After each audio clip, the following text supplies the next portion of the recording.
नमस्कार दोस्तों, मैं विनय दुबे मुंबई से। आज का ये वीडियो खास तौर पे बिहार के उस तमाम मान्यवर देवतुल्य जनता के लिए है। मैं उनसे पूछना चाहता हूं कि अगर थोड़ी सी भी इंसानियत या शर्म बची हो तो चुल्लू भर पानी लीजिए और उसमें डूब मरिए। क्योंकि जब आपको महाराष्ट्र में, गुजरात में कुत्तों की तरह मार के भगाया जा रहा था, तब एक आदमी आपके लिए आवाज उठा रहा था, लड़ रहा था। उसका नाम था पप्पू यादव, पूर्व सांसद और बिहार का वो नेता जो जमीन पर काम करता है। जब यहाँ पे महाराष्ट्र में लाठियां बजाई जा रही थी आपके चूतर पे पिछवाड़े, गुजरात में जब आपको कुत्तों की तरह मार मार के बसों में, ट्रेनों में फेंका जा रहा था और धमकियां बताई जा रही थी, दी जा रही थी कि ये बिहारियों गुजरात खाली कर दो, उस समय केवल एक इंसान था जो आप लोगों के हक के लिए लड़ने को और मरने पर उतारू था। वो आदमी था पप्पू यादव। जब आप मजदूर बनकर जब यहां से पैदल जा रहे थे, महाराष्ट्र से, दिल्ली से, गुजरात से, अलग अलग राज्यों से, जब आप पैदल भूखमरी की हालत में, भूखे प्यासे नंगे पैर जब आप बिहार की तरफ कूच कर रहे थे, 1500 2-2000 किलोमीटर पैदल चल के गए थे, तो एक आदमी आपको सड़कों पर खड़ा मिल रहा था जो आपको पानी भी पिला रहा था, भोजन भी दे रहा था और कुछ पैसे भी नकद कैश नोट बांटे थे। उस बंदे ने करोड़ों रुपया इस आदमी ने सड़कों पर मजदूरों के बीच बांट दिया। उस समय तो चुनाव नहीं थे। जब बाढ़ आई बिहार के अंदर, तब कमर भर पानी में जब सारे चुने हुए जनप्रतिनिधि जिनको वोट देके आपने अपने सर पे बिठाया था, वो व्यक्ति आपके सर पे जब हगना चालू कर दिए थे, तब उस भुखमरी में, उस बाढ़ के अंदर कमर भर पानी में आपके घरों तक राशन पहुंचाने वाला, पानी पहुंचाने वाला और यहां तक कि सैनिटरी पैड तक महिलाओं और बच्चों को महामारी से बचने के लिए पहुंचाने वाला एक आदमी था। उसका नाम था पप्पू यादव। उसके बाद चुनाव आता है। हमारे बिहार के वो सारे मजदूर अपनी 2-2 हजार किलोमीटर की यात्रा भूल जाते हैं, वो लाशें भूल जाते हैं, तमाम यातनाएं भूल जाते हैं और पप्पू यादव अपनी खुद की सीट हार जाता है। जब एक विधायक बनने के बाद व्यक्ति अपने क्षेत्र में 5 साल दिखाई नहीं देता, चुनाव हारने के तुरंत बाद पप्पू यादव वापस सड़कों पर निकल जाता है और उनकी सेवादारी जारी रहती है। जब कोरोना की महामारी में लाशों की बौछार होती है बिहार के अंदर, तो कोई भी विधायक, कोई भी सांसद नहीं दिखाई देता बिहार की सड़कों पर। केवल एक इंसान दिखाई दे रहा था, वो भी था पप्पू यादव। यही एक ऐसा इंसान था जो लगातार बिहार की जनता के लिए लड़ा, मरा और आज उसी का खामियाजा उस इंसान को भुगतना पड़ रहा है कि आज उसे पुलिस ने गिरफ्तार कर लिया है। उसकी गलती क्या थी पता है क्या? वो केवल आप लोगों की जान बचाने के लिए रूढ़ी करके जो सांसद है उसके घर के यहाँ पे छापा मारता है और दिखाता है कि वहां पे 70 से 100 एम्बुलेंस छुपा कर रखी गई थी। ये वही एम्बुलेंस थी जिससे आपके परिजनों की जान बच सकती थी। ये वही सरकारी एम्बुलेंस थी, सरकारी पैसे से खरीदी हुई एम्बुलेंस थी जो बिहार की जनता के लिए थी। लेकिन उस एम्बुलेंसों से सांसद जी बालू डुलवा रहे हैं। यही दिखाया था उस व्यक्ति ने, पप्पू यादव ने। किसके लिए दिखाया था? बिहार की जनता के लिए। और आज उसी बिहार की जनता के पास पप्पू यादव नाम के व्यक्ति के लिए कोई भी सम्मान, कोई भी कद्र नहीं है। आज उसे पुलिस स्टेशन उठा के ले जाके बिठा दिया गया है। लेकिन देख रहा हूं सोशल मीडिया पे सब चुप्पी साधे बैठे हैं। मैं बोलना चाहता हूं इस वीडियो के माध्यम से पप्पू यादव जी को, भैया किस जनता के लिए मर रहे हो यार? उस जनता के लिए जो आपकी कदर नहीं करती है? किसके लिए अपनी जान दांव पे लगा रहे हो? जो खुद आपका नहीं है, जिसके मुंह पे आपने निवाला डाला। आपके कार्यकर्ता दिन रात वहां पे लंगर लगा रहे हैं अस्पतालों में। आप वार्डों में, कोरोना वार्ड में परिजन नहीं जाता है।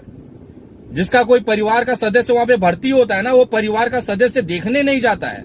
न कोई रिश्तेदार कोविड वार्ड में घुसने की हिम्मत करता है इस डर के कि मुझे भी कोरोना हो जाएगा, मैं भी मर जाऊंगा।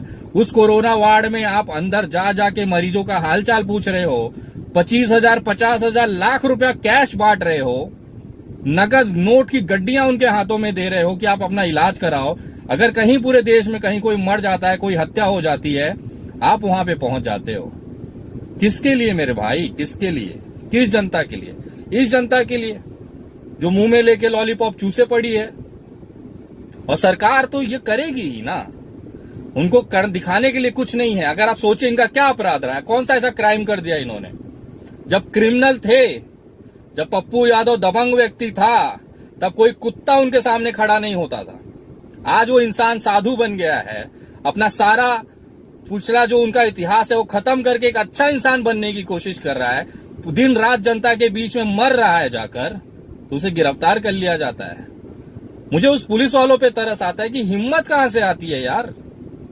आपके अंदर इंसान नहीं है, आपके घर पे बच्चे नहीं है क्या?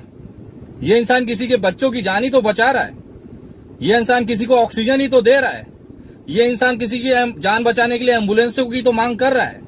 किसके लिए कर रहा है? पुलिस वालों के बच्चे नहीं जाते हैं क्या एम्बुलेंस से?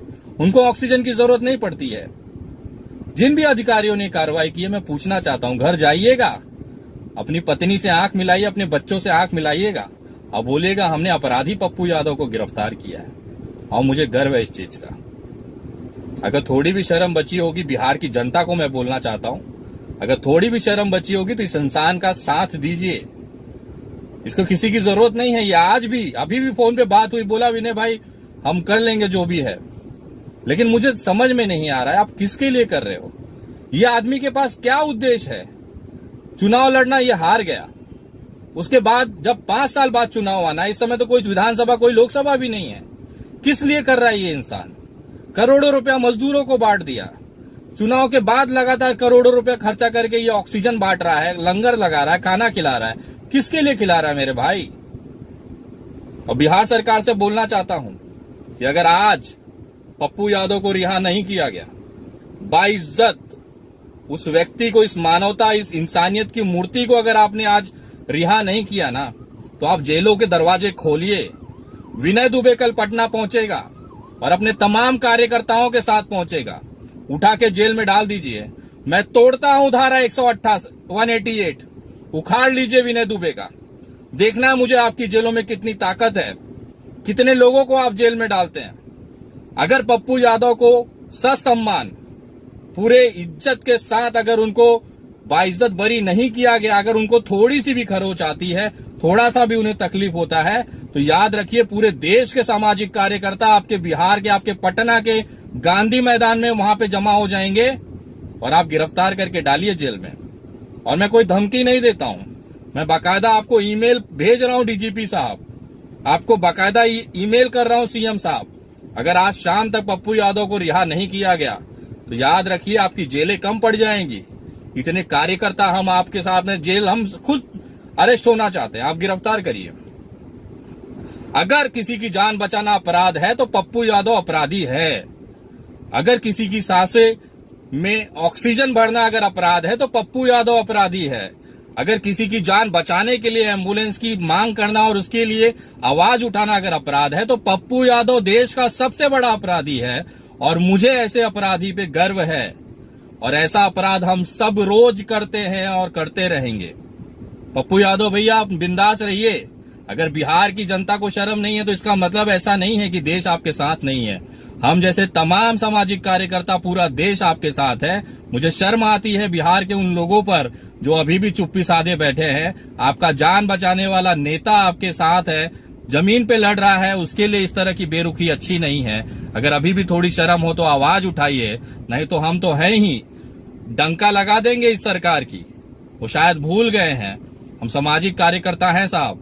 संविधान के दायरे में रहकर, संविधान के नियमों का पालन करते हुए हम संविधान की शपथ लेकर सरकारों की धज्जियां उड़ा देते हैं और वो कुछ नहीं कर पाती है, क्योंकि देश संविधान से चलेगा। पप्पू यादव जी को जल्द से जल्द रिहा किया जाए, वरना अपने जेलों के दरवाजे खोलिए। विनय दुबे आ रहा है पटना, और करिए गिरफ्तार। कितनों को करोगे गिरफ्तार, हम भी देखना चाहते हैं। अब लड़ाई आर्या पार की, किसी की जान बचाना गुनाह हो गया इस देश में। शर्म आनी चाहिए बिहार सरकार। चोर वहां दिल्ली में बैठा है, उस भड़वे को गिरफ्तार करने की औकात नहीं है, और आप गिरफ्तार उसको करोगे जो लोगों की जान बचा रहा है। तो चलिए अब यही सही, आ रहे हैं हम भी मैदान में, उखाड़ लीजिए जो उखाड़ सकते हैं। जय हिंद, जय महाराष्ट्र।